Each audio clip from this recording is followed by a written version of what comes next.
बिस्मिल्लाहिर्रहमानिर्रहीम। अस्सलाम वालेकुम एवरीवन। कैसे हैं आप सब लोग? उम्मीद करती हूँ आप सब लोग ठीक होंगे, खुश होंगे। अल्हम्दुलिल्लाह मैं भी बिल्कुल ठीक हूँ।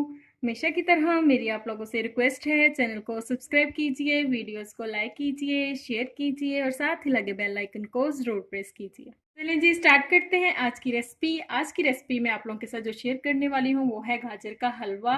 बिल्कुल बाज़ार के स्टाइल में हम लोग बनाएंगे, बाज़ार से भी ज़्यादा बेहतर हम घर में बनाएंगे।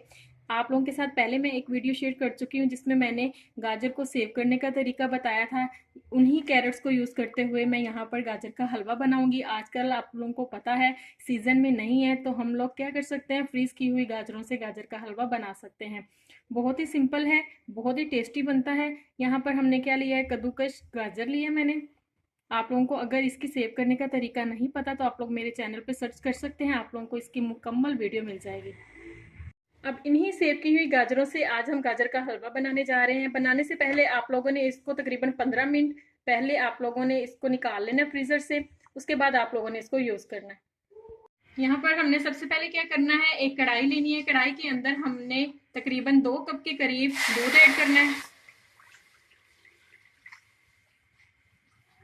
दूध ऐड करने के बाद अब इसके अंदर हम इलायची डालेंगे। 2 अदद इलायची डाल रही हूँ खोल के, और इसको बॉयल आने तक वेट करेंगे। यहाँ पर देखें जी दूध में बॉयल आ चुका है। इस स्टेज पे हमने इसके अंदर फ्रीज की हुई गाजरें ऐड करनी है।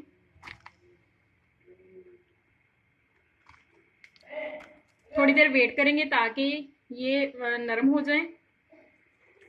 यहाँ पर मैं कढ़ाई को कवर करती हूँ और 5 मिनट के लिए वेट करती हूँ मीडियम फ्लेम पे, ताकि हमारी जो गाजरें हैं वो नरम हो जाए। ये देखिए जी यहाँ पर मैंने कवर करके इसको तकरीबन मीडियम फ्लेम पे 5 मिनट के लिए कुक किया। आप लोग देख रहे हैं कि गाजरें हमारी नरम हो चुकी हैं। अब हमने इसको तब तक कुक करना है जब तक दूध का एक कतरा भी इसके अंदर ना रहे। उसके बाद मजीद क्या करना है वो आप लोगों को मैं बाद में बताऊंगी। यहाँ पर हमने फ्लेम मीडियम ही रखना है, ज़्यादा हाई फ्लेम पे हमने इसको कुक नहीं करना। मीडियम फ्लेम पे ही इसको पकने के लिए छोड़ देंगे ताकि सारे के सारा दूध जो है वो इसके अंदर जज़ब हो जाए और अच्छे से ये नरम हो जाए। यहाँ पर आप लोग देख रहे हैं कि मैं मुसलसल इसके अंदर चम्मच चला रही हूँ। इस स्टेज पे हमने अपने चूल्हे से बिल्कुल भी दूर नहीं जाना। खास तौर पे जितनी भी स्वीट डिशेज़ हैं उनको पकाते हुए बहुत एहतियात की ज़रूरत होती है। थोड़े थोड़े वक्फे के बाद उनके अंदर चम्मच चलाना चाहिए। अगर थोड़ी सी भी ये जल जाए तो जायका इनका बिल्कुल ख़राब हो जाता है। आप लोगों ने भी मीडियम फ्लेम पे इसके अंदर चम्मच चलाते रहना है और इसको भूनते रहना है। ये देखें जी यहाँ पर आप लोग देख रहे हैं कि दूध खुश्क हो चुका है। इस स्टेज पे मैं इसके अंदर 3 टेबलस्पून भर के देसी घी के ऐड कर रही हूँ। आप लोग दूसरा भी ऐड कर सकते हैं। घी ऐड करने के बाद इसको मजीद भूनेंगे।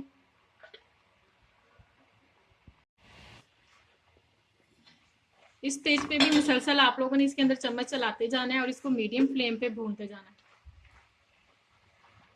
यहाँ पर घी ऐड करने के बाद साथ ही मैं इसके अंदर 1 कप के करीब शुगर ऐड कर दूंगी। आप लोग अपने टेस्ट के हिसाब से भी ऐड कर सकते हैं। मिक्स कर लेंगे इसको।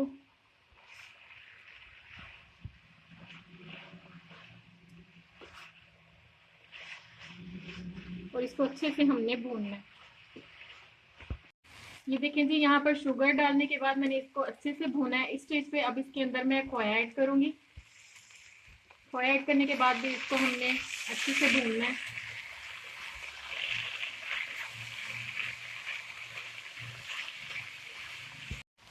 ये देखें जी यहाँ पर मैंने खोया ऐड करने के बाद इसको 5 मिनट के लिए अच्छे तरीके से भूना है। अब इस स्टेज पे इसके अंदर हम नट्स ऐड करेंगे।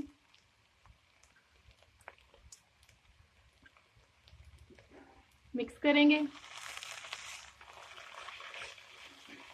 यहाँ पर मैं फ्लेम करती हूँ बंद और इसको डिश आउट करने के बाद आपको फाइनल लुक चेक करवाती हूँ।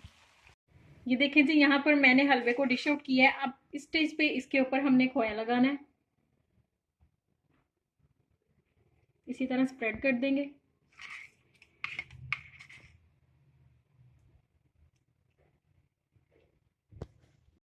यहाँ पर खोया लगाने के बाद अब सबसे लास्ट में हमने इसके ऊपर नट्स ऐड करने हैं।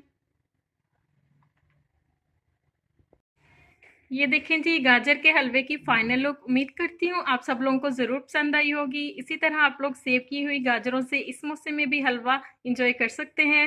ज़रूर ट्राई कीजिएगा। दुआ में याद रखिएगा। अल्लाह हाफिज़।